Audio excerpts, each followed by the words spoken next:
अस्सलाम वालेकुम, this is सफ़ीर खान। उम्मीद है कि सब खैरियत से होंगे। आज का हमारा टॉपिक वॉइसेस है। वॉइसेस से मुराद active voice and passive voice है। और ये जो वीडियो है ये मैं कोशिश करूँगा कि बहुत शॉर्ट बनाऊँ, मतलब जितनी भी मिनट बने। डिटेल से हम इसमें नहीं जाएंगे क्योंकि एक लंबा टॉपिक है। जिस तरह टेंसेज है, अगर डिटेल से समझना है और हर चीज़ को कवर करना है अच्छे से, उसमें बहुत सारे एग्जांपल्स देने हैं, तो उस पर तकरीबन 1-2 घंटे लग सकते हैं। लेकिन मैं कोशिश करूँगा कि सिर्फ इसकी इंट्रोडक्शन में समझाऊँ कि ये असल में है क्या, और इसकी जो पूरी कंसेप्ट है वो आप लोगों को इस वीडियो से कवर हो जाएगी, समझ आ जाएगी। इंट्रोडक्शन पे बात करेंगे कि ये असल में चीज़ क्या है। एक्टिव वॉइस, पैसिव वॉइस से पहले वॉइस किसे कहते हैं, इन दोनों की डिफिनीशन क्या है, फिर इसके रूल्स क्या है। अगर एक्टिव वॉइस है हम पैसिव वॉइस में चीज़ें चेंज करेंगे, और वाइस वर्सा अगर उससे इधर चेंज करेंगे, और कौन कौन से टाइप्स है सेंटेंसेस के, वो किस तरह चेंज होंगे। तो शुरू करते हैं। और इससे छोटा सा जो क्वेश्चन मार्क है आप लोगों के जहन में कि ये है क्या, और इसकी डिफिनीशन क्या है, इसकी इंट्रोडक्शन क्या है, वो चीज़ आज कवर कर लेते हैं। तो सबसे पहले तो हमने ये जानना है कि वॉइस की मीनिंग क्या है, या वॉइस किसे कहते हैं। देखिए, जिस तरह टेंस होता है, आप लोगों को पता होगा कि टेंस जो है वो वर्ब का एक हालत है। वो हमें काम की का वक्त बताता है कि ये पास्ट में हुआ था, प्रेजेंट में हो रहा है, या फ्यूचर में होगा। इस तरह ये जो वॉइस है या वॉइसेस है, ये भी वर्ब का एक फॉर्म है, वर्ब की एक हालत है जो हमें बताती है कि सब्जेक्ट जो है वो कुछ कर रहा है, परफॉर्म कर रहा है, या सब्जेक्ट को कुछ हो रहा है। कुछ होने से मुराद वो कोई काम रिसीव कर रहा है।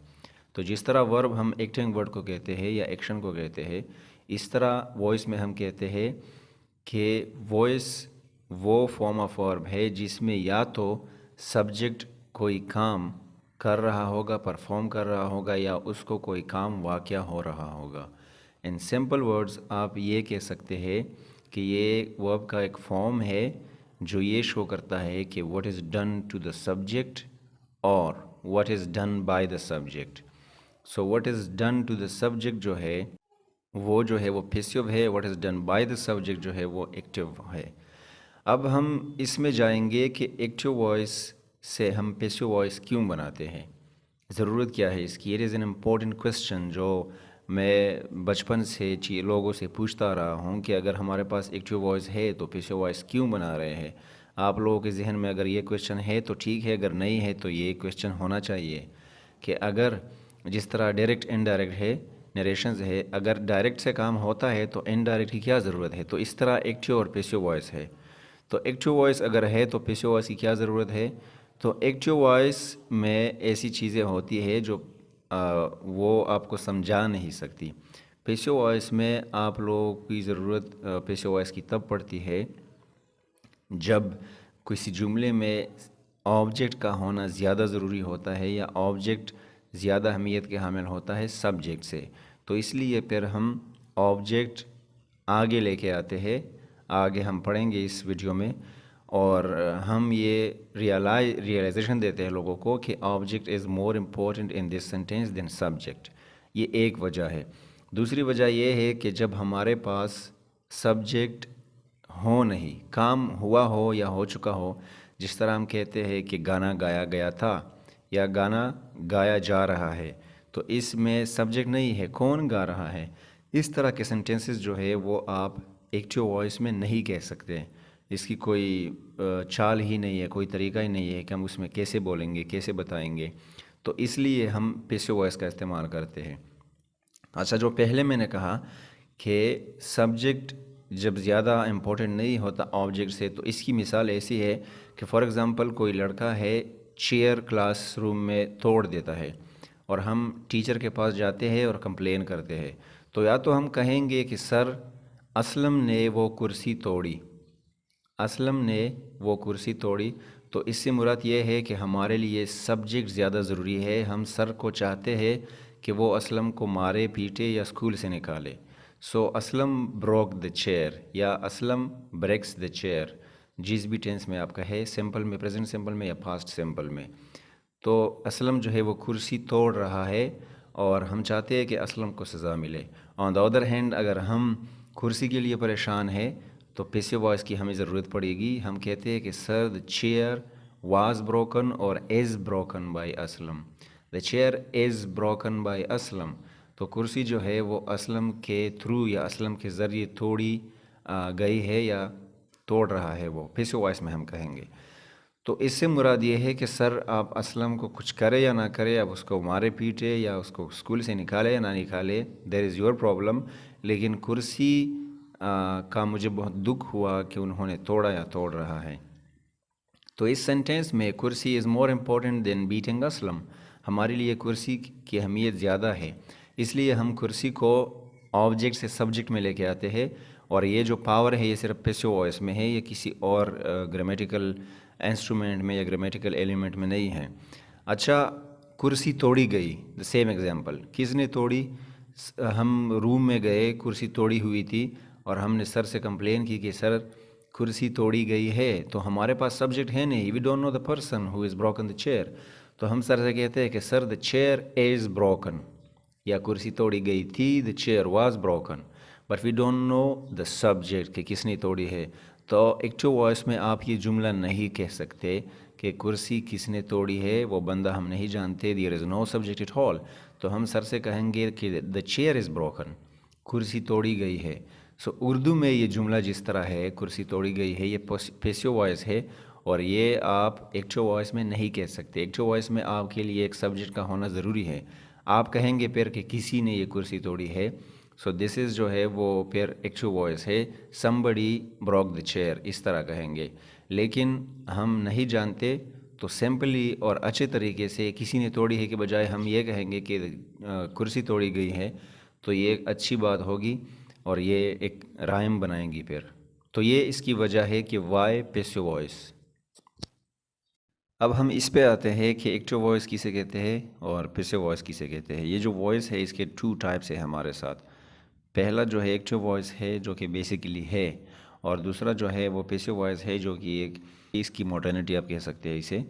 सो एक्टिव वॉइस में सब्जेक्ट जो है वो एक्शन को परफॉर्म करता है जो वर्ब के थ्रू एक्सप्रेस होता है। जिस तरह सिंपली हम टेंसेस के बारे में जब हम बात करते हैं तो वो टेंसेस जब हम सीखते हैं तो वो एक्टिव वॉइस में हम सीखते हैं, पैसिव वॉइस में नहीं सीखते, क्योंकि उसके बाद टेंसेस के बाद टेंसेस कवर करने के बाद हम एक्टिव और पैसिव वॉइस में आ जाते हैं। और सिंपली अब ये भी कह सकते हैं कि when something is done by the subject is active voice. What is done by the subject, so by का होना ज़रूरी है, सब्जेक्ट जो काम करेगा, जो काम सब्जेक्ट की वजह से हुआ होगा वो एक्टिव वॉइस होगा। So the subject is more important here in active voice. For example, he sings a song, वो एक गाना गाता है। पैसिव वॉइस क्या है on the other hand? Passive voice वो है जो जब सब्जेक्ट कोई एक्शन कोई काम रिसीव कर रहा हो वर्ब के ज़रिए। रिसीव करने से मुराद when something is done to the subject, subject जो है वो जुमले के आखिर में जाएगा, ऑब्जेक्ट बनेगा। एंड आई होप कि आप लोगों को अभी तक मैं ये सब कुछ कह रहा हूँ आप लोगों को पता होगा सब्जेक्ट ऑब्जेक्ट का। Subject is the doer of action, जो जुमले के स्टार्ट में लगता है, काम करने वाले को सब्जेक्ट कहते हैं, और जो काम वाक़या हो रहा है, जो चीज़ वाक़या हो रहा है काम के थ्रू, वो ऑब्जेक्ट है। For example, he sings a song से मुराद ही जो है वो काम करने वाला है, सब्जेक्ट है, सिंग्स वर्ब है गाना गाना, और सॉन्ग जो है गाना वो ऑब्जेक्ट है। तो कोई लड़का है, कोई शख्स है, वो गाना गा रहा है, सो गाने पे काम हो रहा है, और काम कौन कर रहा है? ही कर रहा है, ही सब्जेक्ट है और गाना जो है वो ऑब्जेक्ट है, और जो काम है वो सिंग है, वर्ब है। अच्छा, तो पैसिव वॉइस में कोई काम वाक़या होगा सब्जेक्ट को, जिस तरह मैंने पहले कहा, सो ऑब्जेक्ट जो है वो आगे आएगा। वही एग्जांपल है कि a song is sung by him, तो ये उसका पैसिव वॉइस होगा। अ सॉन्ग से मुराद वही गाना है, ऑब्जेक्ट था, हमने सब्जेक्ट बनाया इससे पैसिव वॉइस में। सो गाना इज़ मोर इम्पोर्टेंट, ऊपर जो मैंने कहा कि गाने की इम्पोर्टेंस ज़्यादा है, किस चीज़ से? ये जो शख्स है जो गा रहा है। ऊपर मैंने वाई के 2 रीज़न्स दिए, एक जब सब्जेक्ट अननोन होगा, काम करने वाले का पता नहीं है, लेकिन इस गाने में ही है, ही जो है एक शख्स है वो गाना गा रहा है, तो इस पे वो दूसरा चीज़ अप्लाई होगा, when object is more important. Object क्या है? गाना है, तो गाना is more important then the person. हम कहेंगे कि कितना खूबसूरत गाना है, and the song was sung by him. हैम इतना ज़्यादा ज़रूरी नहीं है जितना ये गाना हमें पसंद है। So a song is sung by him. तो ये जो हैम है वो ही से बना, हम आगे पढ़ेंगे इसके बारे में। और सॉन्ग जो है वो सब्जेक्ट बना, आगे आ गया। तो what is done to the subject, subject को क्या हुआ है? तो सब्जेक्ट को ये हुआ है कि एक गाना गाया गया है सब्जेक्ट के ज़रिए, हैम के ज़रिए वो पीछे आएगा। So this is passive voice. So I hope कि अभी तक आप लोगों को ये क्लियर हुआ होगा कि वॉइस किसे कहते हैं, एक्टिव और पैसिव वॉइस किसे कहते हैं और इसकी इस्तेमाल क्यों ज़रूरी है। अब इसके आगे हम कन्वर्जन पे बात करते हैं और इसके जो रूल्स है कि हम एक्टिव से जब पैसिव वॉइस में जाएंगे तो कौन कौन से रूल्स जो है वो अप्लाई करेंगे हम, या पैसिव वॉइस से जब वापस आएंगे एक्टिव वॉइस में तो कौन कौन से रूल्स होंगे। तो एक तरफ अगर हम सीखेंगे तो दूसरी तरफ वाले सबसे उससे क्लियर हो जाएंगे।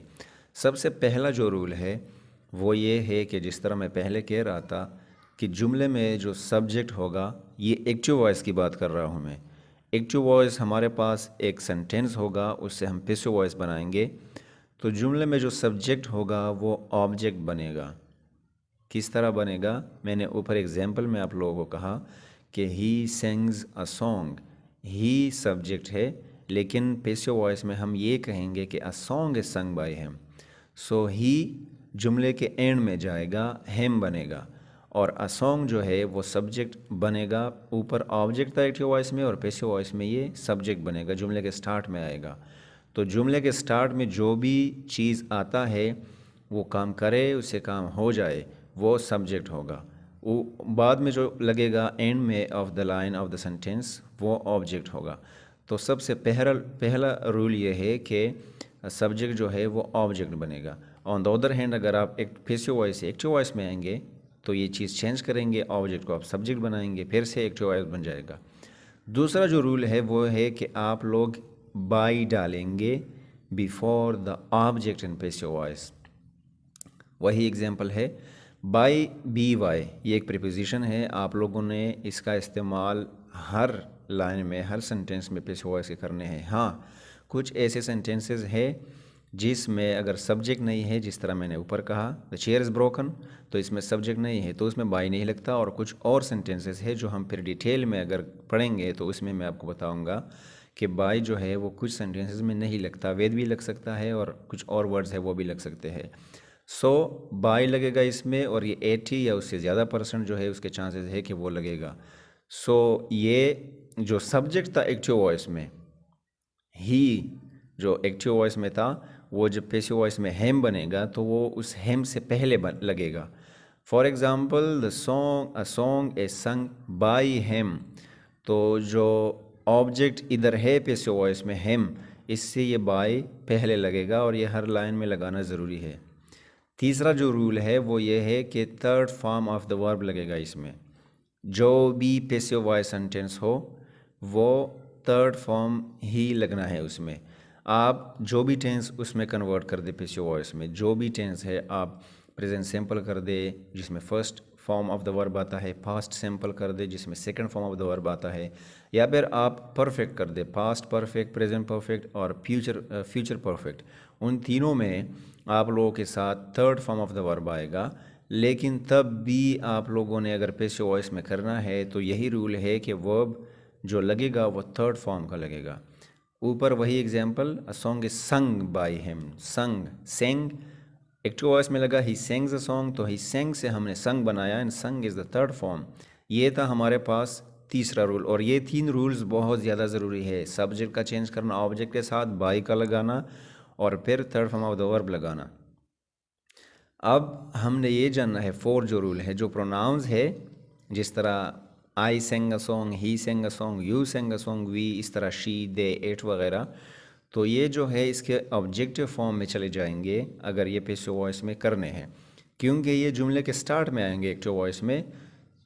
एक्टिव वॉइस एक सेंटेंस है आई सेंग अ सॉन्ग, तो इसको हम पैसिव वॉइस में कन्वर्ट करेंगे तो आई का तो मैं इधर सब्जेक्ट हूँ, उधर मैं ऑब्जेक्ट बन जाऊँगा। तो इसलिए आप लोगों को प्रोनाउन का आना ज़रूरी है कि प्रोनाउन जो है एक सब्जेक्टिव फॉर्म है, एक पोजेसिव फॉर्म है और तीसरा जो है वो ऑब्जेक्टिव फॉर्म है। आप लोग इस पे मेरी वीडियो बनी है, आप लोग इसको देख ले, क्लियर हो जाएगा। फो जो रूल है वो प्रोनाउंस जो होते हैं वो ऑब्जेक्टिव फॉर्म में कन्वर्ट हो जाएंगे। कुछ एग्जांपल मैं दे देता हूँ आप लोगों को, इससे आप क्लियर हो जाएगा। आई सिंग अ सॉन्ग से बनेगा सॉन्ग इज संग बाई मी। मी तो आई से मी बनेगा, ही से हिम बनेगा, जिस तरह a song is sung by him आ जाएगा। यू जो है वो यू ही रहता है हर एक में, सिर्फ इसकी पॉजिटिव फॉर्म वो यूअर है, वो हम डिटेल में नहीं जाएंगे। सो यू जो है यू सिंग अ सॉन्ग से बनेगा a song is sung by you, तो वो स्टार्ट में भी सब्जेक्ट में भी यू है और एंड में ऑब्जेक्ट में भी यू है। वी से बनेगा अस, और ये बहुत इजी है, आप लोगों को ऑफ कोर्स आता होगा, मैं सिर्फ समझा रहा हूँ। अगर किसी को ऐसा हो तो नहीं सकता, लेकिन अगर किसी को मसला है तो वो समझे। So we sing a song से बनेगा a song is sung by us, तो वी से बनेगा ऑब्जेक्टिव फॉर्म अस। शी से हर बनेगा, शी का पॉजिटिव फॉर्म भी हर है और ऑब्जेक्टिव फॉर्म भी हर है, शी हर। तो शी सिंग्स अ सॉन्ग से बनेगा a song is sung by her, ये जुमले के एंड में ऑब्जेक्टिव फॉर्म है उसका। दे से हमारे पास बनेगा देम, सो दे सिंग अ सॉन्ग से बनेगा a song is sung by them. It से बनेगा it sings a song is sung by it, तो एट जो है वो सब्जेक्टिव भी एट है और ऑब्जेक्टिव भी एट है। तो ये जो कुछ प्रोनाउंस है वो और भी हो सकते हैं, आप लोग बेसिकली इनको कवर कर ले कि इसके जो ऑब्जेक्टिव फॉर्म है वो किस तरह होंगे। इसके अलावा फिफ्थ जो रूल है वो ये है कि कुछ ऐसे टेंसेस है जो पैसिव वॉइस में कन्वर्ट नहीं होते। कौन कौन से है? हमारे पास 12 टेंसेस है सब कैटेगरीज में, उसमें अगर हम पैसिव वॉइस में कन्वर्ट करेंगे तो पैसिव वॉइस में हमारे पास सिर्फ 8 टेंसेस होंगे। कितने होंगे? 8 टेंसेस। कौन कौन से 4 है जो इसमें नहीं होंगे? परफेक्ट कंटिन्यूस टेंस हमारे पास इसमें नहीं कन्वर्ट हो सकता, उसकी आगे एक वजह है, वो मैं आप लोगों को बताऊंगा कि क्यों नहीं।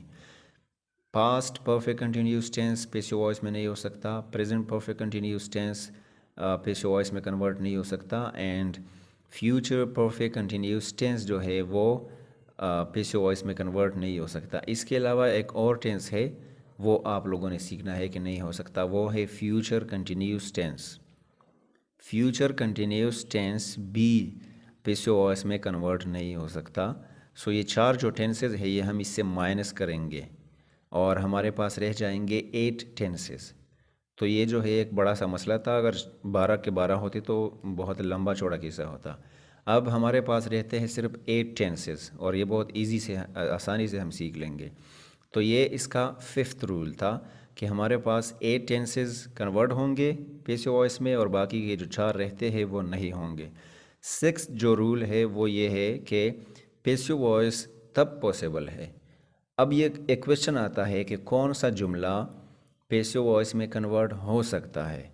तो इसके लिए सिंपल रूल ये है कि जो वर्ब ट्रांजिटिव वर्ब हो वो पैसिव वॉइस में कन्वर्ट होगा, जो इनट्रांजिटिव वर्ब हो वो पैसिव वॉइस में कन्वर्ट नहीं होगा। वर्ब की भी मेरी वीडियो आई है, पुरानी है, थोड़ी अच्छी से समझ मैंने क्लियर की है, लेकिन उसकी जो एडिटिंग है वो मैंने ख़राब की थी, बट आई होप कि वो क्लियर आप लोगों को समझ आ जाएगी, आप लोग देख ले। वर्ब के कुछ फॉर्म्स है। ट्रांजिटिव वर्ब उस वर्ब को कहते हैं जिस वर्ब के एंड में ऑब्जेक्ट की ज़रूरत हो, जिस वर्ब को ऑब्जेक्ट की ज़रूरत हो। For example he sings a song, और कुछ ऐसे भी वर्ब है जिसको ऑब्जेक्ट की ज़रूरत होती है और बाज़ दफ़ा नहीं होती, लेकिन वो अलग बात है। So he sings a song, वो गाना गा रहा है, सो गाना इज़ द ऑब्जेक्ट।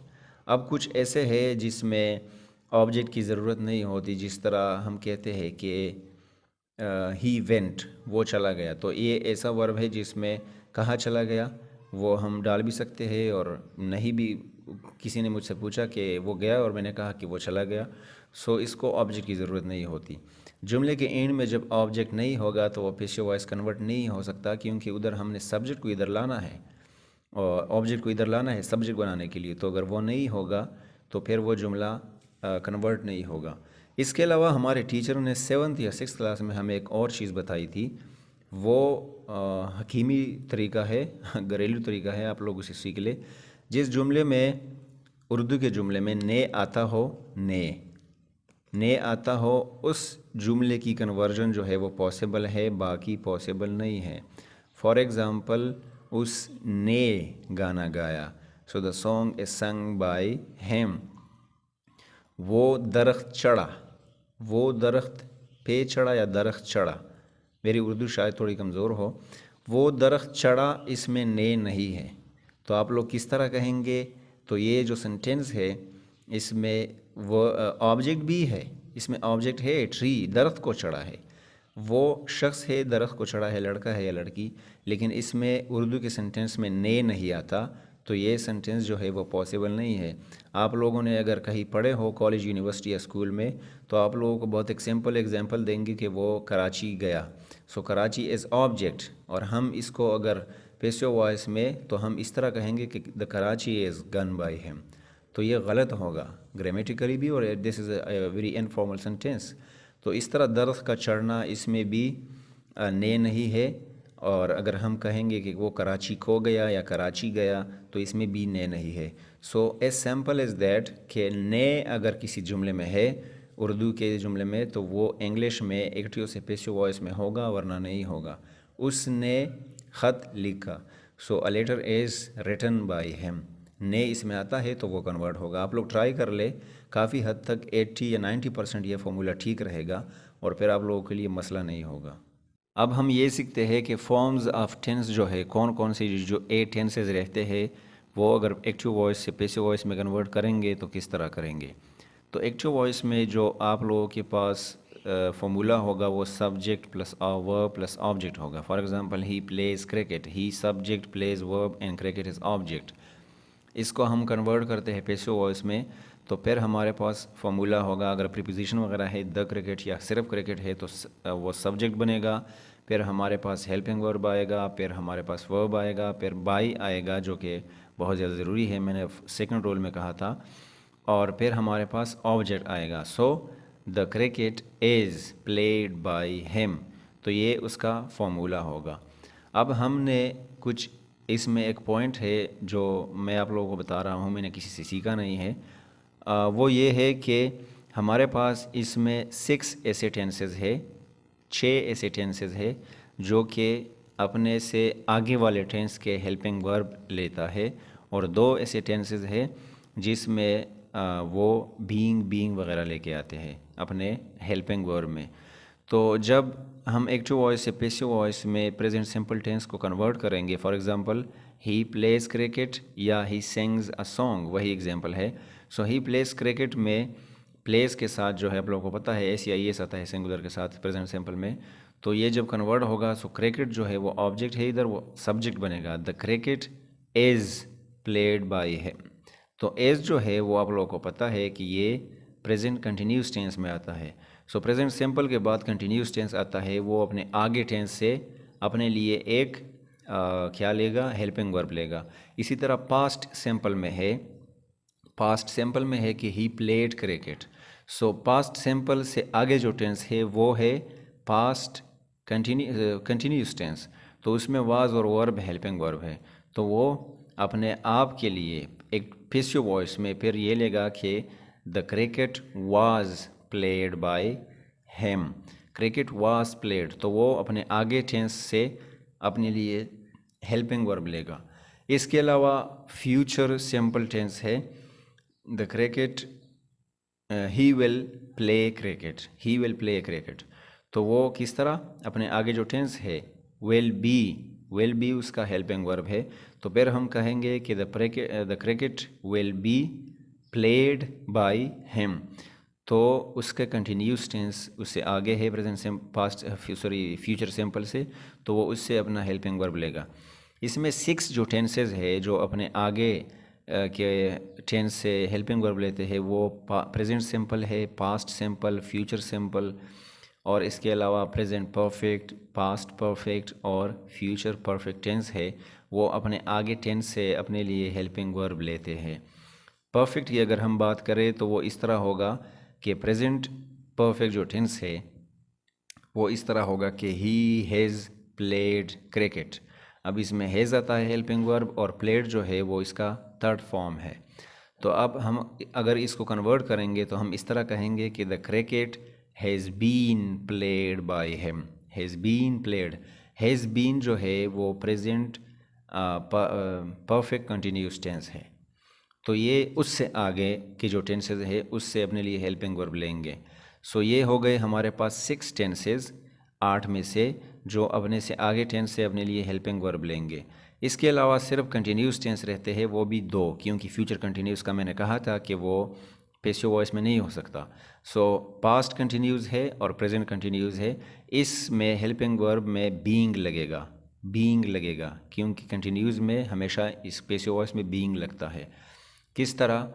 वो इस तरह कि ही इज़ प्लेइंग क्रिकेट, और past continuous he was playing cricket. तो इसका पैसिव वॉइस इस तरह बनेगा कि the cricket is being played by him, the cricket was being played by him. तो इसका जो हेल्पिंग वर्ब है वो अपने आप में रहेगा, इज़ या वाज या वर या एम या आर जो भी है। I am playing cricket, the cricket is being played by me. इस तरह they are playing cricket, the cricket is being played by us. तो इस तरह बनेगा। द क्रिकेट के साथ हमेशा इज़ या इज़ आएगा, क्योंकि ये सिंगुलर है। वाज और वर भी इस तरह कन्वर्ट होंगे। सो इससे मुराद ये हुआ कि सिंपल प्रेजेंट में हमारे पास बनेगा एज एम आर आएगा इसमें, और सिंपल पास्ट में प्रेजेंट में सिंपल प्रेजेंट में हमारे पास एज एम आर आएगा, सिंपल पास्ट में हमारे पास वाज वर आएंगे, सिंपल फ्यूचर में हमारे पास वेल और शेल भी आएंगे। प्रेजेंट कंटिन्यूज़ में एज एम आर के साथ बीइंग आएगा, और पास्ट कंटिन्यूज़ में वाज वर के साथ बीइंग आएगा। फ्यूचर कंटिन्यूज़ इसमें इसीलिए नहीं है, मैंने आप लोगों को कहा था कि ये क्यों नहीं है, मैं वजह बताऊंगा। अगर फ्यूचर कंटिन्यूज़ की आप एक्टिव वॉइस सेंटेंस ले ले कि he will be playing cricket, ये इसका एक्टिव वॉइस है। He will be playing cricket, I will be going to school, ये फ्यूचर कंटिन्यूस टेंस है। तो किस तरह हम इसको पैसिव वॉइस में कन्वर्ट करेंगे, क्योंकि कंटिन्यूस फॉर्म में बीइंग आना ज़रूरी है। So he will be playing cricket से हम इस तरह बनाएंगे फिर कि द क्रिकेट इज़ बीइंग दोनों आते हैं, तो इसलिए कंटिन्यूस फ्यूचर कंटिन्यूस पॉसिबल नहीं है कि वो कन्वर्ट हो जाए। प्रेजेंट कंटिन्यूस जो है प्रेजेंट परफेक्ट जो है, ही हैज़ प्लेड क्रिकेट, तो हम हैज़ बीन लेंगे उसके लिए। सो प्रेजेंट परफेक्ट के लिए हैज़ और हैव के साथ हम बीन लेंगे परफेक्ट कंटिन्यूस से। इसी तरह पास्ट परफेक्ट है, उसके लिए भी हम हैड बीन लेंगे परफेक्ट कंटिन्यूस से। फ्यूचर परफेक्ट है, वो भी विल और शेल हैव है इसमें। He will have played cricket, तो इससे हम बनाएंगे कि the cricket will have been played by him, तो वो विल और शेल हैव बीन इससे लेगा। तो ये जो है ये फॉर्म्स है ऑफ टेंस की, ये इस तरह, ये इस चार्ट में आप लोग इसे लिख ले या स्क्रीनशॉट ले, इसीलिए इस तरह हम इसको कन्वर्ट करते हैं। अब अगर हम बात करें कि वो कौन से रूल्स है जब इंट्रोगेटिव सेंटेंस हम सवालिया जुमले जब सेंटेंस एक्टिव वॉइस से पैसिव वॉइस में कन्वर्ट करते हैं, तो सबसे पहला जो हमारे पास इंट्रोगेटिव बनता है वो एज एम आर का बनता है। इसका फॉर्मूला ये है कि जब हम एक्टिव वॉइस से पैसिव वॉइस बनाएंगे, आप लोगों को पता है कि for example he is playing, is he playing cricket, या आर दे प्लेइंग क्रिकेट, इस तरह का कोई जुमला आएगा, या एम आई प्लेइंग क्रिकेट, इस तरह का जुमला आएगा, तो वो हम एक्टिव वॉइस में इस फार्मूले से चेंज करेंगे कि एज एम आर आएगा पहले, फिर प्लस सब्जेक्ट, फिर plus third form of the verb, फिर प्लस बाय और प्लस ऑब्जेक्ट और क्वेश्चन मार्क एंड में आएगा। So for example is he playing cricket, सो ये पैसिव वॉइस में इस तरह होगा कि is the cricket being played by him, और मैंने आप लोगों को कहा था कि कंटिन्यूज़ में एज एम आर के साथ बीइंग आता है, तो ये इस तरह बनेगा, is the cricket being played by him और क्वेश्चन मार्क। ये है इसका एज एम आर का इंट्रोगेटिव सेंटेंस। अब अगर डू और डस की बात करें, तो ये सेंटेंस हम किस तरह लगाएंगे? अगर किसी जुमले में है कि does he need a pen और does he play cricket question mark, तो ये हम किस तरह कन्वर्ट करेंगे कि पैसिव वॉइस में जुमले के स्टार्ट में is am are plus subject plus third form of the verb plus by plus object और क्वेश्चन मार्क आएगा। ये इसका फॉर्मूला है। तो किस तरह लिखते हैं हम? Does he need a pen, तो ये हम कन्वर्ट करेंगे पैसिव वॉइस में as a pen needed by him, और does he play cricket, as the cricket played by him, तो हम इस तरह इसको लिखेंगे। फिर जो है वो डिड है पास्ट सिंपल में जो आता है, और इसका फार्मूला कन्वर्जन का ये है कि जब हम एक्टिव से पैसिव वॉइस बनाएंगे तो जुमले के स्टार्ट में वाज वर्ब आएगा plus subject plus third form of the verb plus by end plus object और question mark. For example did he play cricket, उसी एग्जांपल को मैं इसलिए कर रहा हूँ कि आसानी हो आप लोगों के लिए। Did he play cricket question mark, तो ये बनेगा was the cricket played by him. Was जो है जिस तरह मैंने कहा था कि पास्ट सिंपल में जो पैसिव वॉइस में हेल्पिंग वर्ब लेगा वो कंटिन्यूज से लेगा, तो पास्ट कंटिन्यूज में वाज आता है या वर आता है, तो इसलिए वाज क्रिकेट जो है वो सिंगुलर है इसलिए हम वाज लेते हैं। So was the cricket played by him, ये इसका होगा क्वेश्चन मार्क एक पैसिव वॉइस।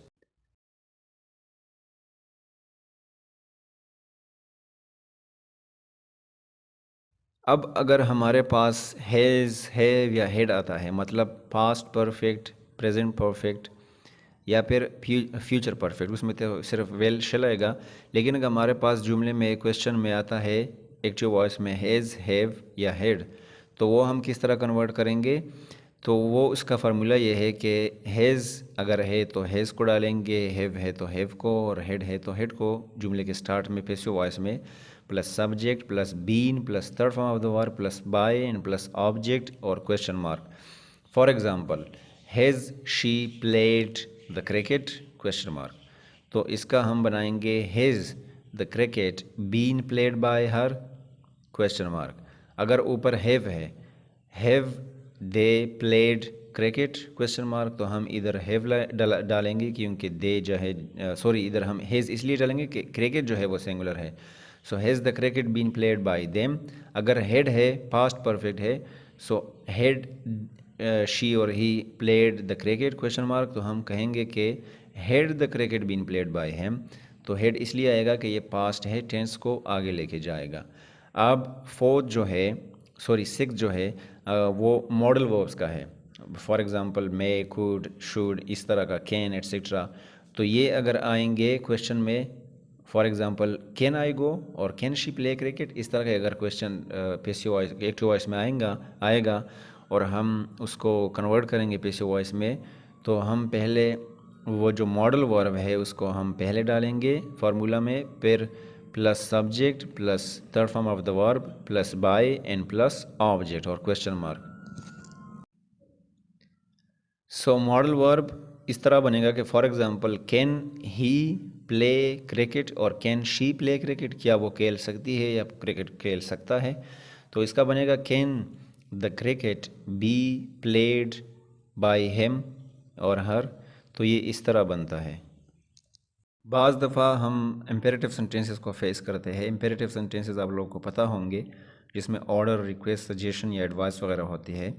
तो अगर ऑर्डर है उसमें, तो उसको हम इस तरह इस फार्मूले से कन्वर्ट करते हैं कि पहले हम लेट लिखते हैं, LET plus subject plus be plus third form of the verb.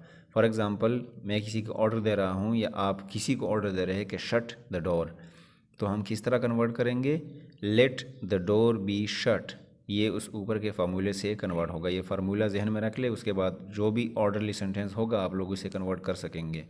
Secondly अगर रिक्वेस्ट है, सो ये इस फार्मूले से होगा कि you are requested, it is very much formal, you are requested plus to plus first form of the verb plus object, तो किस तरह होगा, प्लीज़ ओपन द डोर, ये एक रिक्वेस्ट कर रहा हूँ मैं, so you are requested to open the door, ये इसका पैसिव वॉइस होगा।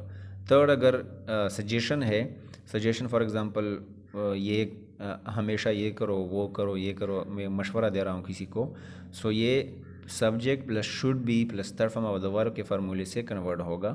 For example always speak the truth, हमेशा सच बोला करो, so the truth should always be spoken, always be spoken, always का मैंने कहा था, इसके लिए शुड के और बी के दरमियान मैंने ऑलवेज डाला। तो इसके अलावा अगर एडवाइस है फोर्थ नंबर पे, सो एडवाइस इस फार्मूले से हम करेंगे कि यू आर एडवाइज्ड, फॉर्मल बनेगा, plus to plus object. For example आप किसी को मशवरा दे रहे हो कि वर्क हार्ड या always work hard, so you are advise to always work hard और you are advise to work hard. ये जो इम्पेरेटिव सेंटेंसेस है, या इसके अलावा जो इंट्रोगेटिव थे, सवालिया जुमले थे। नॉट तो नेगेटिव जो है वो तो आप किसी भी जुमले से बना सकते हैं, सिर्फ नॉट डालना है। ये जो सेंटेंसेस है, आप लोगों ने अगर सोशल मीडिया पे कोई कंपटीशन देखा हो या कोई क्वेश्चन देखा हो तो ये इसी से पूछा जाता है। लोग इसी से पूछते हैं कि अगर इस तरह का सेंटेंस है तो वो किस तरह बनाएंगे। सो इम्पेरेटिव सेंटेंस का अगर आप लोगों ने अच्छी तरीके से पैसिव वॉइस सीखने हैं तो ये बहुत ही अच्छे तरीके से सीखे। पहले जो चीज़ें हैं वो तो फ़र्ज़ है, वो तो आप लोगों के बेसिक्स जो है वो आने चाहिए। इस पे हम और फिर बात करेंगे। हालांकि मैं लंबी वीडियो से बहुत बोर हो जाता हूँ, इस पे एडिटिंग का बहुत काम होता है और मैं चाहता हूँ कि अच्छी तरीके से हर कोई समझे, कि वो एडिटिंग से हो या मेरे बोलने के स्टाइल से हो। इसलिए मैं बास चीज़ें दो दो तीन तीन दफ़ा कहता हूँ। उसके लिए हम रियली सॉरी अगर आप लोगों को मैं बोर कर रहा हूँ। लेकिन इम्पेरेटिव सेंटेंसेस जो है ये बहुत ज़्यादा इंपॉर्टेंट है पैसिव वॉइस में, क्योंकि इसमें बाज़ में बाई नहीं लगता, आप लोगों ने ऑर्डर में देगा, और फिर रिक्वेस्ट में भी बाई नहीं लगता, इसमें आपका फर्स्ट फॉर्म आएगा। तो इस तरह के सेंटेंसेस जो है वो बहुत सारे एग्ज़ाम्स में आता है, कम्पिटिटिव एग्ज़ाम्स में। आप इस पे प्रैक्टिस कर लिया करें और इसको सीख लिया करें। सो आई होप कि जो इंट्रोडक्शन की कोशिश की मैंने वॉइसेस की, एक्टिव पैसिव वॉइस की, वो आप लोगों को काफ़ी हद तक समझ आ गई होगी। कमेंट बॉक्स में मुझे बता दे, लाइक दे वीडियो को, और दोस्तों के साथ प्लीज़ शेयर कर दे। It takes a lot of time video बनाने के लिए। और अपना बहुत सारा ख्याल रखें। Thank you very much.